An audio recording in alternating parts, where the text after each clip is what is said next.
Hello guys, it's me Simo Orahara, and in this video I will present to you a ranking of the strongest captain in the last version of the Gotei 13 who appeared in chapter 685 as well as in the one shot of hell. So we will start from the least powerful to the strongest, noting that in this list I will rely on the power of the Shinigami in terms of the strength of their Zanpakuto and other factors such Kido and Ryatsu. But before we start the ranking guys, we must divide the current captains into certain categories so that there are captains who can now be considered old ones or who have been in their possessions for a long time, such as Kyoraku, Zaraki, Byakuya, and Mayuri, as well as Soifon and Toshiro. Then there are the Visored captains who were once in the Gotei 13 and back again during the Fullbring arc, like Hiraku, Rose, and Kinsey. As for the third and the final category, they are the new captains, namely Rokia, Lisa, Iba, and also Isani. And we must also take into account that there is a timescape of 12 years between the battle of Yuwabach and Ichigo in the events of the one-shot of the Hell arc.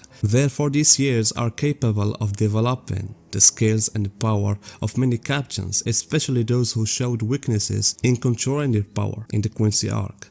That's why we will take this factor into account. And the beginning will be with Isani. Isani was one of the few characters who knew one of the biggest secrets of the story, which is the secret of Unohana Yachiro. There is no doubt that spending all that time with Unohana made her learn several methods of Kaido that would be great benefit to the Shinigami. But on the other hand, she doesn't seem to possess strong fighting abilities like Unohana did. That's why I don't think Isani possesses this side, and this is evident whether in terms of her personality or even through the few scenes that we have seen in the story. But being a captain of the 4th division makes that side, in my opinion, not a big deal. And the next rank we have one of Kubo's big surprises, Iba Totsuzaimon, the captain of Squad 7. In fact, I have nothing against this person. But what I didn't like is how Kubo dealt with him. I mean, it is known that he is one of the oldest captains, vice captains in the story. And his mother is a Shinigami who was previously a vice captain of Rose a century ago. And yet we have not seen him in any fight where he can show us that he really has the qualifications to be a captain, especially when you see that even his past has no bright spots, because he was previously in Division 11 and because of the strength of those Shinigamis who were with him, namely Yumichika and Ikaku, he couldn't make it to the vice captain. That's why he went to the Squad 7 to be a vice captain. And if we come to the Arankara arc fights, the only scenes we have for Iba is his failed attempt to attack Ion, and you know what happened after that. Therefore, I think that Kubo should at least provide a fight for him in the remaining parts of the anime.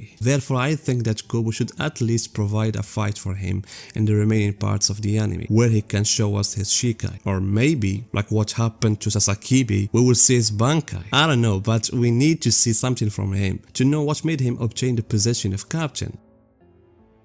And we move to one of the new captains as well, Lisa, the captain of Squad 8. And as a PS guys, this squad could have been led by Yurichi, but she refused Kyoraku's request and preferred to teach Huho and Hakuda at the Shinigami Academy. So back to Lisa, I think she is better than Iba in terms of her presence in the story. She has been inside the Gotei since the days when Hiraku and the rest were there. It is true that her Zanpakuto does not have any specific powers, but she currently has the power of Holo, and there is no doubt that she has developed her techniques at all levels, especially Shikai and Bankai, which may have special ability. So let's see what she can do now in the Hell arc. And we move on to Kinsey.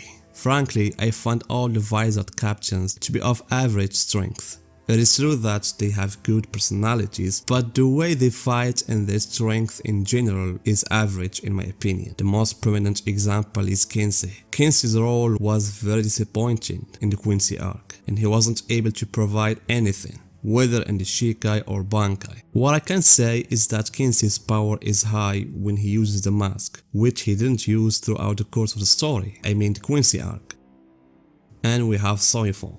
Even though she has high skills whether in Hakuda or Hoho, and this is something that helps her in secret missions, But in fights in which a large amount of strength is required, Soifon, in my personal opinion, is still weak. And I think the reason is her spiritual power, which doesn't support enough her deadly abilities in the level of Shikai and also Shinku, because we have seen how she was trying to fight and defeat BG9 with Shinku, but she was failed. And her strong point as well as her weakness is the Bankai. It would be good if she found a way to modify her Bankai so that it could be either like the Shikai or a modified Bankai that gave her better movement while maintaining the same destructive power.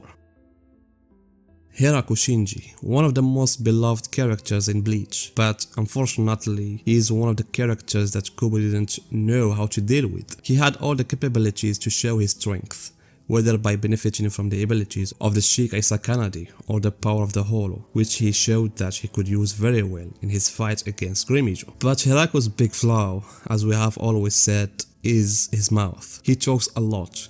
He reveals his Shikai ability to the enemy, which makes him lose the factor of surprise. Unfortunately, his Bankai is useless, and he is only suitable for foot soldiers. The anime made it clear, so I hope Kubo can fix this in the Hell arc.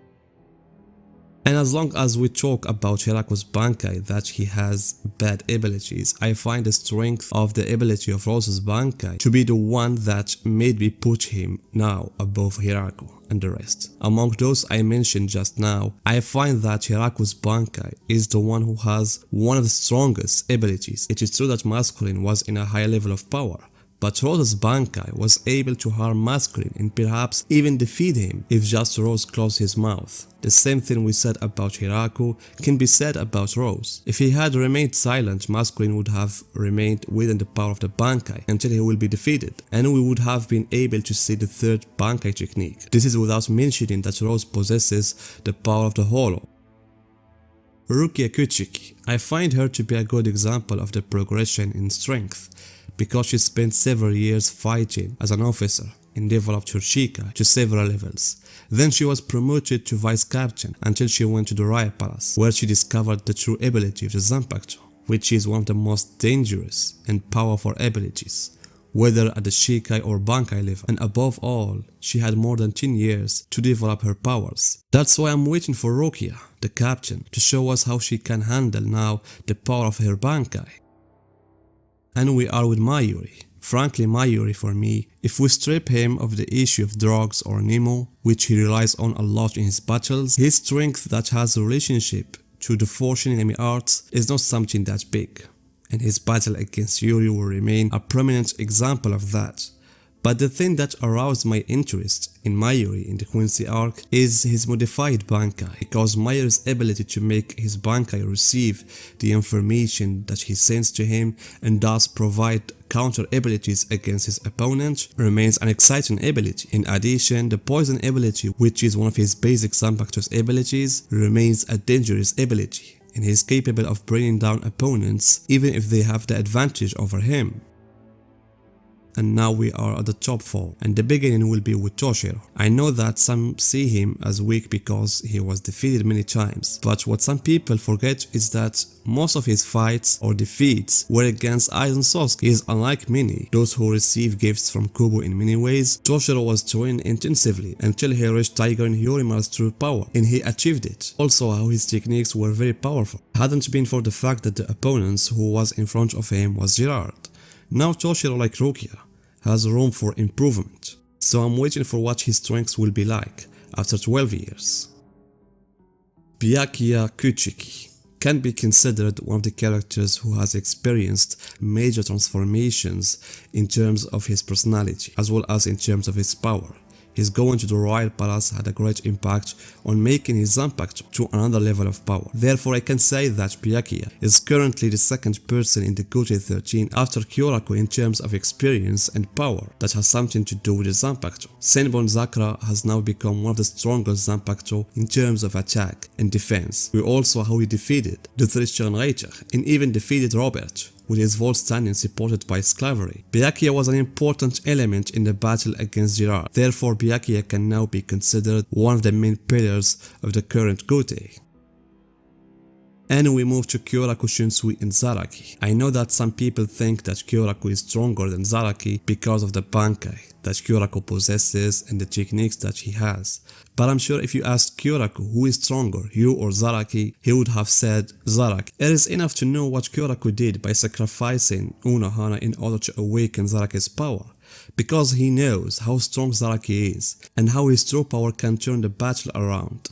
These facts are known to every character with a deep understanding of the meaning of power, whether Aizen Sasuke or Yhwach and even Kyoraku. These guys understood this very well. Of course, no one doubts the power of Kyoraku's Bankai and his abilities, but the thing that Zaraki has that many characters don't have is his extraordinary spiritual power that's capable of creating Ryatsu that stands immune to the strongest abilities. In addition to that, his Zanpakuto provides him a cutting power capable of cutting the strongest things. And above all that, all the power that Zaraki showed is just an incomplete power and he hasn't yet mastered it. And this is what I find to be one of Zaraki's other big points. He still has room to develop and master his Bankai, which I just said in one of my videos. I think we have only seen 50% of it, since Zaraki didn't release the Bankai himself. And therefore guys, I currently see that Zaraki as the striking force of the Gotei 13, followed by Kyoraku and then Byakuya. So guys, what about you? Tell me your opinions, your lists, and see you guys in my next video.